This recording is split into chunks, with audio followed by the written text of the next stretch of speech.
What's going on, people? We are Tottenham TV here, and welcome back to yet another Tottenham update video to bring to you today. We're going to be looking at a few of the news headlines.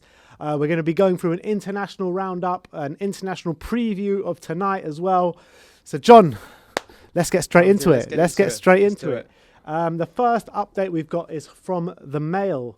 The Daily Mail, and they are saying Tottenham Hotspur are keen to sign Carlos Vinicius on a permanent deal from Benfica, but are only willing to pay 17 million rather than the 36 million option which was included as part of the loan deal. 17 million's about my threshold. That's the ceiling, isn't it? That's the ceiling. More.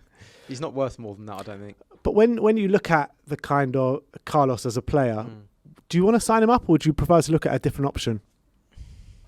I think I'd prefer to look at a different option. He's very one-footed. He's not the quickest. I think he'll do all right in the FA Cups and League Cups. Isn't that what we need though? With Harry Kane, can we not set? Is it not possible to set our targets a little bit higher? Do you think? I'm not sure if it is, because we've had players in the past that have been linked with us that we've tried to get. Players like Alvaro Morata, and he's not the greatest player in the world. Do you know what I mean? And he didn't want to come and play second fiddle to Harry Kane. There's a thing to be said, because I don't think a lot of strikers do want to come and play second fiddle to Kane. Yeah, Sim was saying that yesterday. But if a player came in and he banged in 4 goals in a game, then what would happen? Then the manager would find a way to play him in the next game, accommodate him, probably play 2 up front. So it's not like they are destined to sit on the bench. It's up to them to earn their place. You know?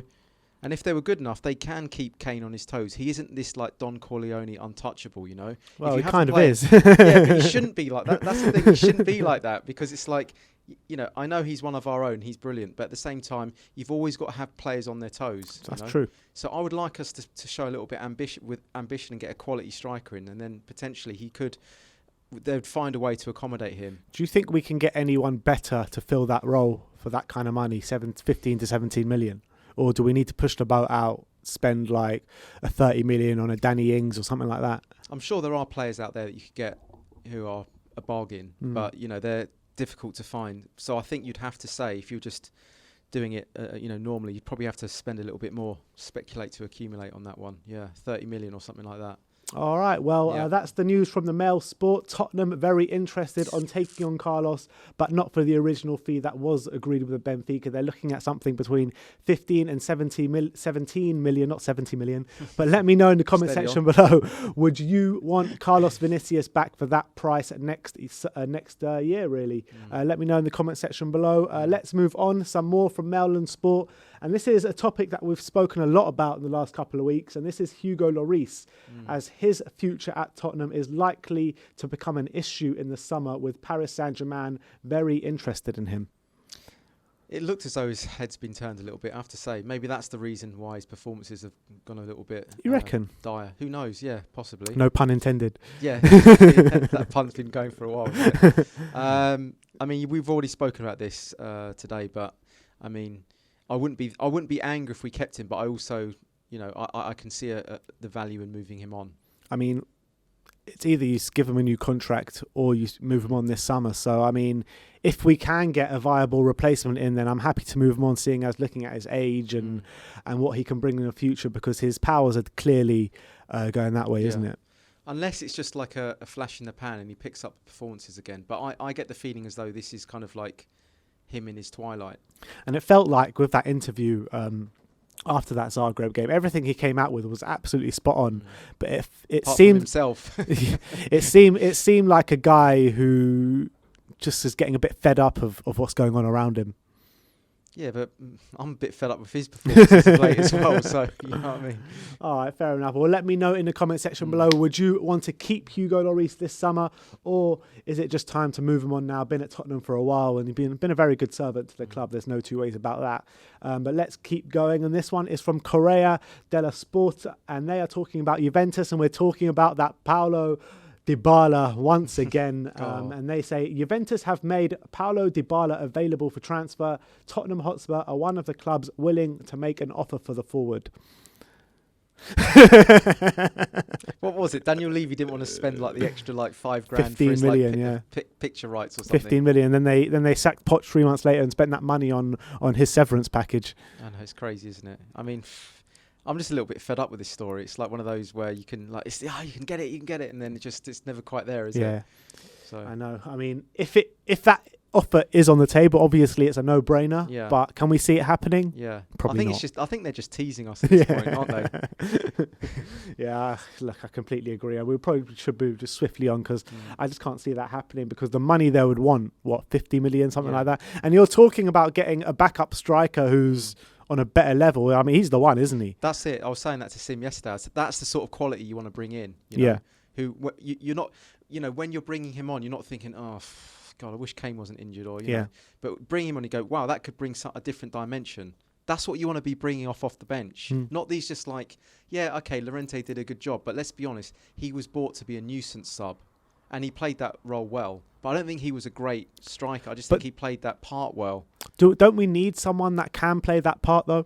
You know, a big lump that we can throw up there, with 10 minutes to go and whatever. I guess so. If you're going to resort to lumping in balls in the last 5 minutes. Yeah, but even Poch, when we were playing at the pump, we still needed an option B. You know what I mean? Well, that could be an option C for us. Let's say, we could maybe have that as well. But I think the option B would to bring in like a Dybala or some kind of proven quality that we know could bang in a hat trick in a Premiership game. Whereas I don't think Vinicius is good enough to he's not hat trick quality, is he? If you know what I mean. Maybe in Europa. Against Marine. Yeah, against Marine. But you know what I mean? I think we need to step up from Vinicius, if these players are available. Yeah. Yeah. All right, let's move on.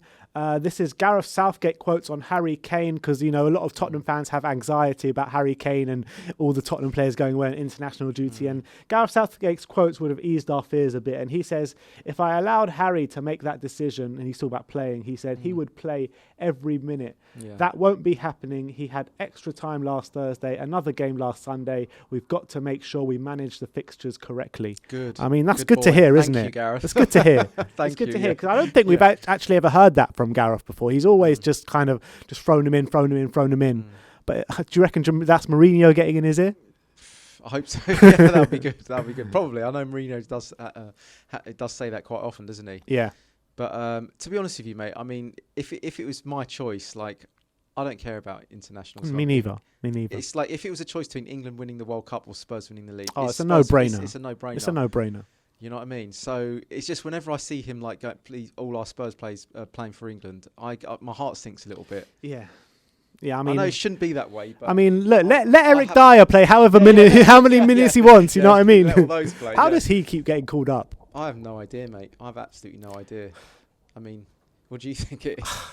Does he know a secret about Gareth Southgate or something? I don't know. I mean, normally you get picked because you're playing regular. Exactly. Football. So he's not even playing regular football. He hasn't played a Premier League minute in God knows how long now. So 4 or 5 games. That's actually breaking the mould a little bit there because that normally doesn't happen. So it's true. I really don't know. I mean, is there a dearth of quality there, or at the moment through injuries? There's definitely players that are playing week in, week out in the Premier League that are performing better than Eric Dyer this season. 100%. It's just a crazy one. I don't know what it is. But anyway, Gareth, keep picking him. Fine for us. Look, let's move on, and we've got some news about the EFL Cup Final, about the Carabao Cup Final, and they say that EFL are hopeful that the Carabao Cup Final now, on the 25th of April, will have up to 8,000 fans in attendance as a pilot test event for the Euros, of getting fans back in the stadiums for the Euros.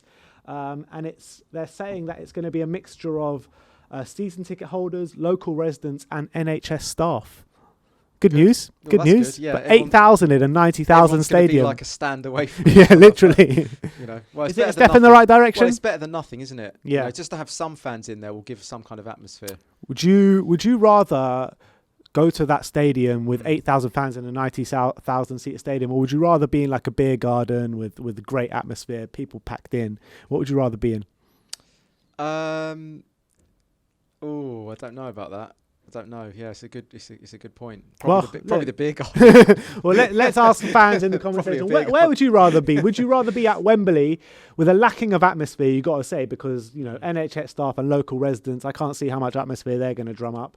not sure how many actual fans are actually going to be in there. So would you rather be mixed in with the real fans in like a beer garden, or would you rather go to the game and, you know, probably not have that much atmosphere, but you might get to see Tottenham lift the trophy with your real eyes? What are you going to do? Because I'm sorry, but when your team scores a goal, the first instinct is to like hug anyone around you. But there'll be no one around you, exactly. So that's kind of like killing the buzz a little bit. Yeah, it is.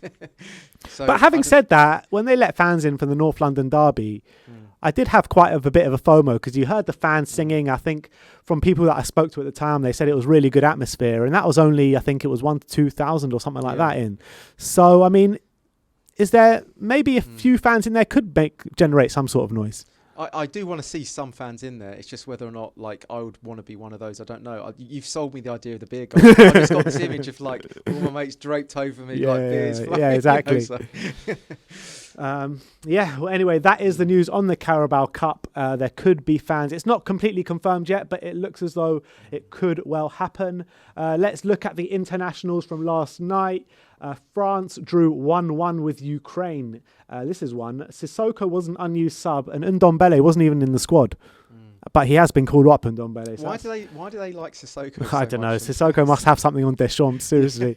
But Hugo Lloris did play the 90 minutes as captain. Holland lost 4-2 to Turkey yesterday. One for the books, and that Steven Bergwijn was an unused sub. Serbia beat Ireland 3-2 last night. Matt Doherty played 90 minutes at right wing, not right back, right wing.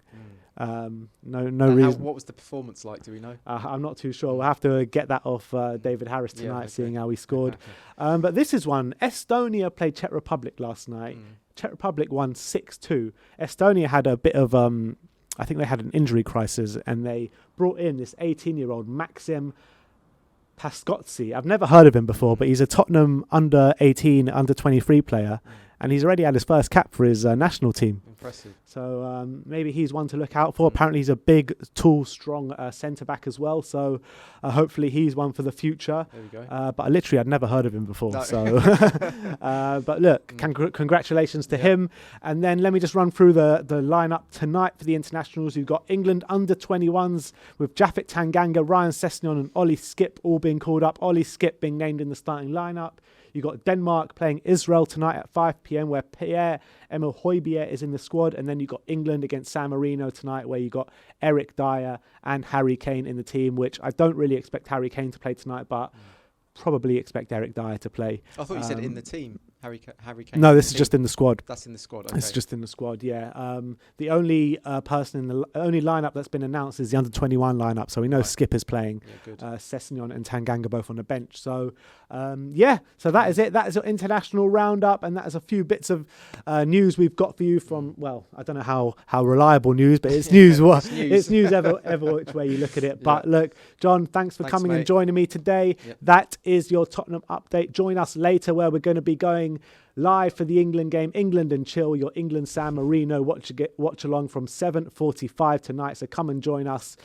Thank you everyone for joining us today. Like, subscribe and comment. And as always, come on you Spurs.